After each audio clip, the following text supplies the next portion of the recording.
Hey, and welcome back. It's week 3 of our Decluttering Bootcamp, and today we're letting go of 10 things that feels so good to donate. This bootcamp is all about changing your mindset. It's turning decluttering from being something that feels anxiety-filled or negative into something that's really positive. And this week is doing exactly that.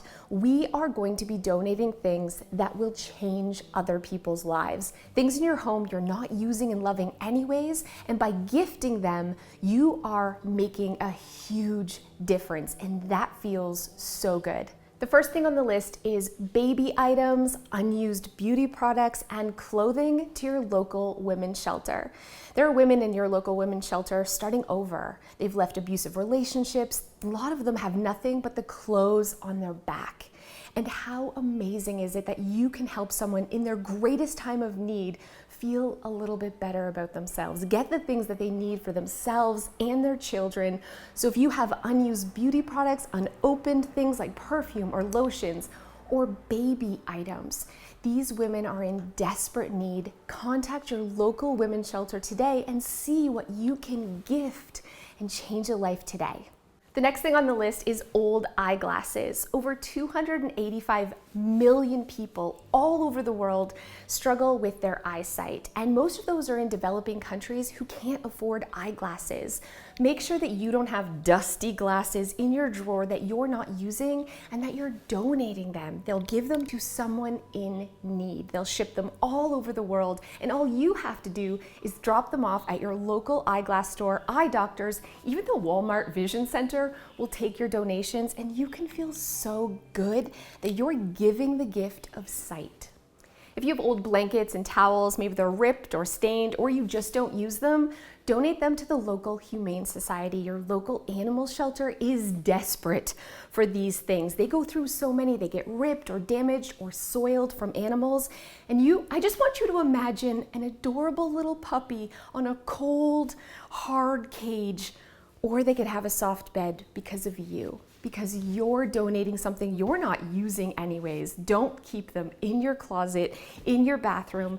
Donate your unused blankets and linens today. Unopened gifts. So maybe you've got something from your mother-in-law that you don't really love, or your kids have got gifts from their birthday that they just have never opened. These can be donated to the local charity of your choice. Your favorite charity will use these for silent auctions, online auctions, door prizes. It's basically like giving them cash, except you're decluttering at the same time. I used to work for a lot of charities, and we were so grateful to get gifts like this that we could use for prizes for all of our events. Sleeping bags, warm blankets, winter coats, gloves, scarves. You can give the gift of warmth by donating these things to your local homeless shelter. They're always desperate for sleeping bags and coats to keep people who don't have a home warm. Don't let these things collect dust in your closet or somewhere in your home when you could change a life with such a small gesture of just donating these to a homeless shelter today. Share your love of reading with your unused books to a little library today. A little library is really just an organic, community-based thing where people all over your community have tiny little libraries in their front yard. They look like adorable little mailboxes where they're sharing for free books to the community. If you go on your Facebook and search little library in your community, you'll find a lot of posts of people who have a little library in their front yard who are desperate for books to keep sharing in the community. These books are completely free. You're walking down the street and you'll see these little libraries. Not only do they share joy, but they share the love of reading with people who possibly couldn't afford to buy a book. Don't let these collect dust in your house, you guys. Donate these to a local little library right now. This next one makes me very emotional, so I'm gonna try not to cry. I worked at a nursing home as the activity director for almost 5 years. We had over 300 residents in the care, and it was my job to entertain them. And we did bingo, and we played cards, but the thing that they were so desperate for was craft supplies. so many women who love to knit and crochet and couldn't because they didn't have the money. They couldn't get out to get craft supplies, and I didn't have enough money to keep restocking the shelves. Even paper to write cards or notes to their loved ones. They love doing sticker projects. And being in a nursing home, especially right now, is such an emotionally sad thing. These elderly people are waiting. They're waiting for their next meal. They're waiting to be taken down for breakfast, lunch, or dinner, or they're waiting to be put to bed, or they're waiting to be changed. Knitting is such a sense of joy for them, and it's something that just takes their mind off of the waiting. And if you're sitting on old yarn, if you're sitting on craft supplies, I guess this just makes me really emotional because I spent 5 years of my life hanging out with some of the coolest people I had ever met, and I got to play games with them. I got to knit with them. I got to crochet with them. I got to paint their fingernails. And I just know, I saw the look on their face when we would get new supplies like this in. It's just such a small gesture that you can do that brings such joy. Sorry about that. That was a little awkward. I thought about cutting it out of this video, my little cry fest, but the truth is, this is emotional. It's supposed to be emotional. It's supposed to feel so good to share and change a life. So I'm leaving it in there. You could think I'm a crybaby. I am a crybaby, but let's move on to the next thing that feels so good to donate, and that is children's toys. When Milo was 2, I put him in daycare for a couple of days, and while I was decluttering, I just thought maybe I should ask the daycare if they wanted any toddler or baby toys, and they were so thankful. They were like, yes, please. Our toys get ruined because they're played with so much, which got me thinking about after-school programs. And when I contacted some local ones, they were looking for not just toys, coloring books, but balls, skipping ropes, things that the children, especially in low-income families in the after-school program, could do while they wait for mom and dad to pick them up. So if you have old toys that no one's playing with or old sporting equipment, think about your local daycare and your after-school programs. They would love to have these things. Let's talk about donating formal wear, whether it's fancy dresses and suits or even business attire. You can really change someone's life. You can donate your formal dresses and suits to things like the prom program. Most communities have it where they're donating prom dresses for free for girls who are low income, who can't afford a gorgeous dress, but still want to go for prom.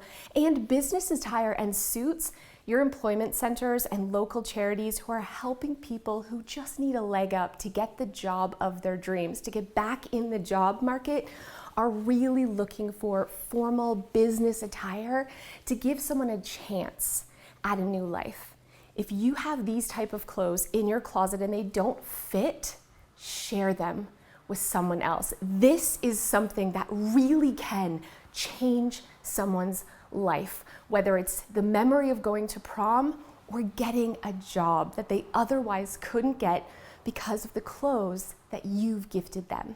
And last but not least, it's medical equipment. You can donate medical equipment to agencies like the Red Cross, who are always looking for crutches, wheelchairs, canes, even things like back braces, leg braces, knee braces. These things are really expensive. I once had a family I was helping declutter, and they had a lot of braces to help a baby's club foot.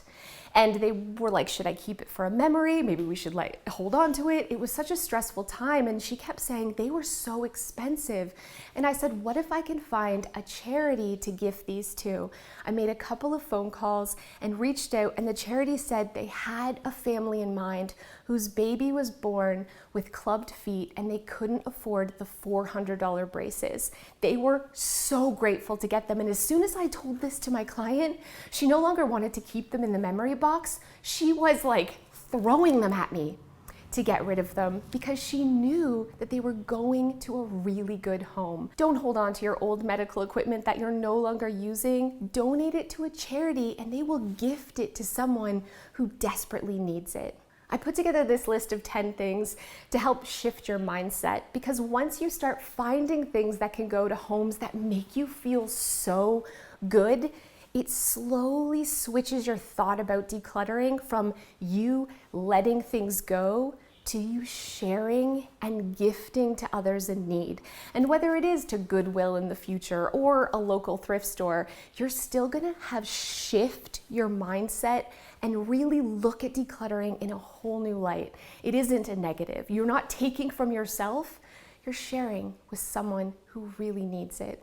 So I hope you find some things on this list today. Thanks so much, and I'll see you next week when we talk about 15 toxic clutter items in your home. That's gonna be a hard one. I'll see you then. Thank you guys so much for those of you who have stayed to the end.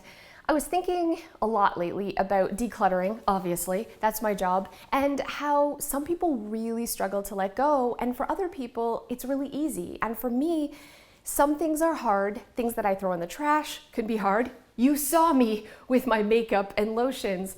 But other things, I really see them as sharing with other people. I see it as giving back because I've been given so much. And I was wondering where this shift came from and how I could help you have the same shift.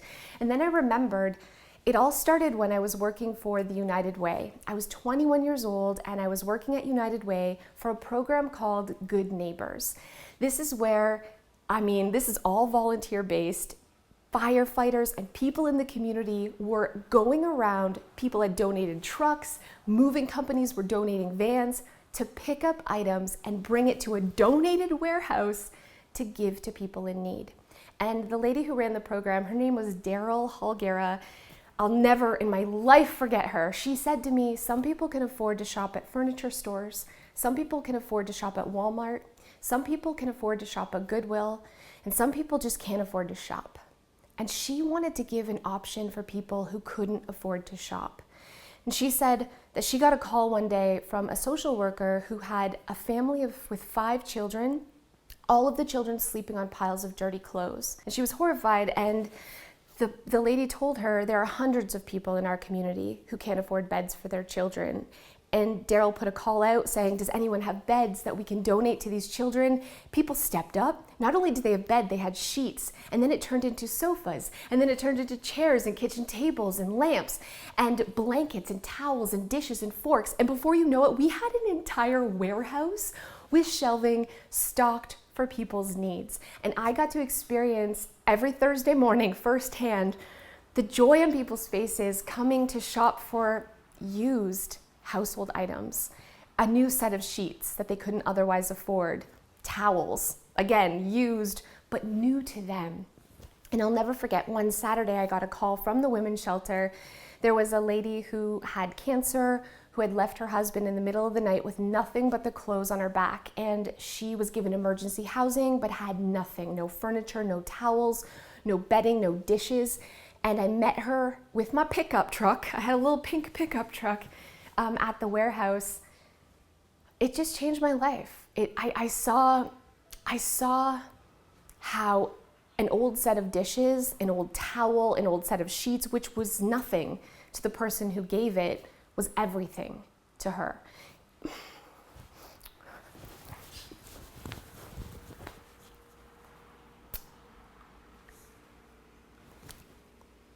God, why am I such a baby? Ugh.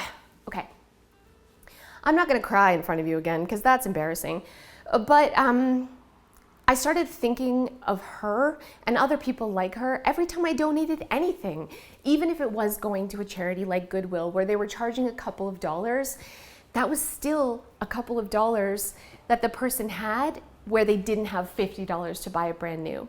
I was still imagining that single mom coming in and finding those clothes that she otherwise couldn't afford for her kids, or the shoes, or the blankets, or whatever it was. And I felt so good about decluttering because I held on to that memory, which is why I wanted to do this week with you. These things that feel really good to donate, because I want you to feel the same way. I want you to no longer look at decluttering as things being taken from you, but instead I want you to picture the person who you are impacting with your gift. What is wrong with me? Whoa, I am very emotional today. Thank you guys so much for watching. I'll see you guys next week.